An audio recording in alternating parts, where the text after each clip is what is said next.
Dans les territoires palestiniens.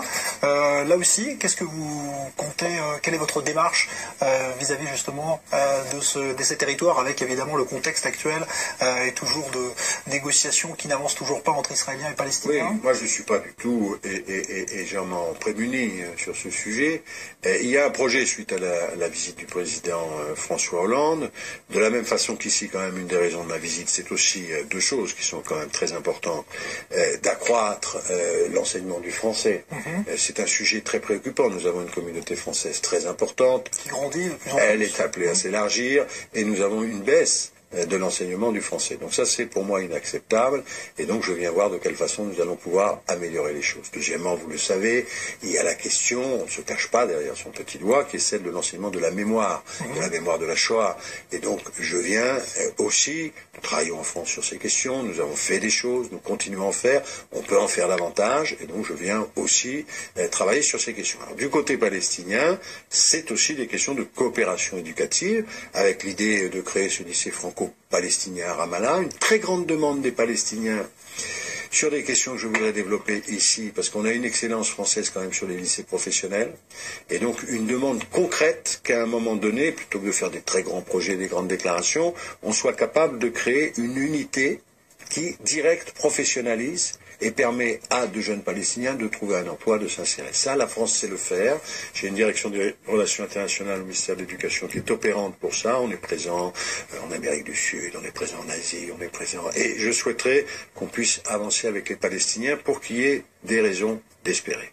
Alors justement, récemment, le Premier ministre canadien qui était en Israël s'était, lui, montré favorable à un financement par la communauté internationale, peut-être de nouveaux manuels scolaires pour les enfants palestiniens dans lesquels la vision d'Israël serait moins agressive que ce qu'elle est actuellement. Est-ce que vous trouvez que c'est un sujet dont doit se saisir également l'Union européenne, la France ?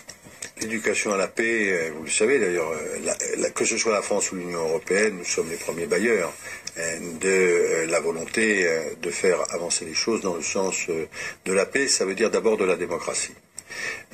Donc tout ce qui contribuera à l'éducation à la paix, et donc évidemment représentation que les uns et les autres ont des autres, car là aussi les évolutions ne sont pas toujours très heureuses, nous serons là pour les encourager, bien entendu.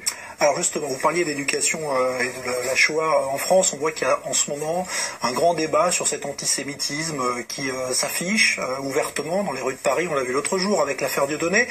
D'abord un mot sur cette polémique. Qu'est-ce que c'est que cette polémique qui a envahi l'éducation nationale ces derniers jours sur cette théorie du genre? On est parti d'une rumeur, on s'est aperçu qu'elle venait apparemment d'un milieu proche justement de cet humoriste controversé. Comment sortir de cette affaire, et est-ce que c'en est encore une aujourd'hui? Oui, c'est une affaire sérieuse, la manifestation dimanche. L'existence d'une extrême droite négationniste. Car elle est négationniste. Monsieur Dieudonné, Monsieur Forisson, Monsieur Soral, qui est derrière l'affaire qui concerne l'école, ils sont en train de vouloir utiliser la détresse d'un certain nombre de nos compatriotes pour faire jonction donc entre ces groupes extrémistes et d'autres populations. Ça, c'est extrêmement grave, ça n'est jamais arrivé. D'autant plus qu'on le sait bien, ces gens-là sont antisémites, mais ils sont aussi racistes. Donc c'est vraiment une alliance de circonstances. On a eu là des attaques extrêmement violentes dans l'école française à propos tout simplement d'un petit enseignement sur le respect entre les filles et les garçons. Quand vous voyez aujourd'hui que c'est une sorte de gangrène qui est en train de s'étaler un petit peu dans plusieurs pans de la société, on a vu dans la culture avec l'affaire Dieudonné, là maintenant l'école, est-ce que vous trouvez qu'il y a un moyen efficace de lutter contre ça à l'école? Qu'est-ce que c'est? De parler plus peut-être de l'histoire justement de l'enseignement de la Shoah dont vous parliez tout à l'heure? C'est un élément, mais c'est beaucoup plus que ça qu'il faut... D'abord, il faut relativiser. Par exemple, et ça ne veut pas dire minimiser, mais il faut donner les vrais chiffres. Sur 48 000 écoles françaises, c'est une centaine qui ont été touchées. Donc on n'est pas encore dans une France à feu et à sang. Mais il y a des foyers d'infection. Et il y a des comportements inacceptables. Alors, il y a ceux qui concernent, par exemple, l'enseignement de la Shoah, mais l'enseignement des génocides aussi, tout en gardant la spécificité de la Shoah. Mais il y a quand même toute l'éducation morale et civique, du respect, de la tolérance qu'il faut remettre en œuvre, et de la laïcité dans notre pays. Nous n'avons pas enseigné et transmis suffisamment les valeurs de la République. Et on s'étonne qu'il y ait des gens qui profondément les contestent, toujours les mêmes. et qui reviennent en force, parce que nous ne défendons pas assez nos valeurs. Donc, toute injure antisémite, toute injure raciste, tout acte xénophobe doit être immédiatement contrarié. Les enfants doivent être élevés dans l'affirmation de leurs valeurs. On n'a pas du tout à être gêné et à tolérer et à considérer que tout se vaut. Il y a cet exemple des deux adolescents partis de Toulouse, dont un avait justement une scolarité parfaitement normale, presque au-dessus de tout soupçon, et qui a pourtant été s'engager pour le djihadisme en Syrie. Il est revenu finalement. Est-ce que là aussi, vous trouvez que l'école peut avoir un rôle à jouer pour justement éviter que ces jeunes échappent à tout contrôle? Oui, bien sûr, mais vous savez, il y a 12 millions d'élèves. Vous me parlez de 2 élèves. Ouais. J'en ai eu 2 qui ont fait la quenelle. Ça a été l'ouverture de tous les journaux télévisés. Il faut que chacun soit responsable aussi. Parce que c'est pas ça la masse des enfants français. La masse des enfants français. C'est un phénomène inquiétant quand même, parce qu'il y a eu plusieurs centaines en France d'enfants. Ça peut être deux écoliers, mais il y a plusieurs centaines de jeunes qui sont partis. Dizaines pour l'instant. Dizaines sur un pays de 65 millions d'habitants. Et je dois vous dire qu'à l'ère du numérique, justement, à l'ère où chacun peut faire ses choix, il y a des immigrations vers d'autres côtés, il y a des choix qui sont d'engagement. Je ne suis pas sûr qu'on évitera, même en faisant le maximum à l'école, qu'il y ait parfois 2 individus qui, à un moment donné, ont cette tentation. Ceux-là ont été rapatriés, vous l'avez vu, par des moyens parentaux et d'État, bon, tant mieux.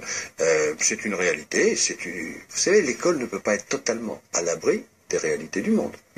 Et quand vous avez une école avec 12 millions d'élèves, vous arriverez toujours.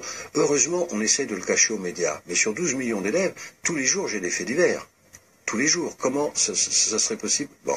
Donc voilà, soit on met ça en valeur, soit on décide de mettre les justes en valeur, de mettre ceux qui ont des valeurs, ceux qui font des choses positives. Vous savez, je l'ai dit lundi, je suis allé honorer à la fois le village des Justes de Dieulefit, où des enfants juifs ont été sauvés par des institutrices exceptionnelles, mais tout un village qui a réussi à faire ça. Puis l'après-midi, une grande résistante qui a été déchiquetée par les chiens des nazis à la fin de la guerre, Marie Renoir à Grenoble. Parce que les enfants, ils n'ont pas besoin seulement qu'on leur parle de Dieudonné, des racistes, des xénophobes, des faiseurs de quenelle. Ils ont besoin aussi qu'on leur montre qu'il y a des gens qui ont su résister en France. Et ils sont très nombreux, qu'il y a des gens qui portent des valeurs républicaines qui peuvent préserver ces valeurs. Parce que quand elles sont appliquées, liberté, égalité, fraternité, laïcité, eh bien, ça préserve de l'antisémitisme, ça. Et donc, ces valeurs, elles doivent être enseignées. Donc, merci beaucoup, Vincent Payon, ministre de l'Éducation nationale. Vous êtes en visite en Israël et dans les territoires palestiniens. Vous étiez l'invité du Grand Direct. Bonne soirée. Merci. Merci à vous.